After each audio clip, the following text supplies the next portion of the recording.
সময় এই যে ইলেকশন আসছে, জুব্বা পড়বে, টুপি পড়বে, আল্লাহ বিল্লাহ করবে, মিলাদ গাইবে, একটু পর আবার ধরবে যখন যা লাগে।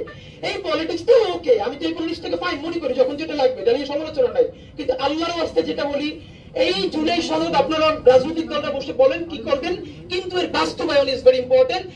এই জুলাই সনদ ন্যূনতম বাস্তবায়নের মধ্য দিয়েই সামনের জাতীয় নির্বাচন হতে হবে এবং সেই নির্বাচনের প্রতিশ্রুতি থাকতে হবে যে সেই সংসদ ম্যান্ডেট নিয়ে এসে নতুন বাংলাদেশকে নতুন সংবিধান উপহার দিবে।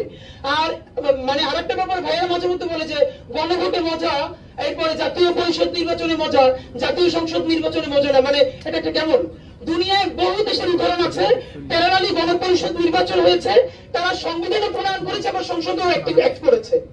তো যদি সংসদ নির্বাচনে আপনার কোনো ভয় না থাকে, তাহলে সংবিধান প্রণয়নের জন্য গণপরিষদ নির্বাচন আপনার ভয়টা কিসের ভাই? জনগণ তো একই।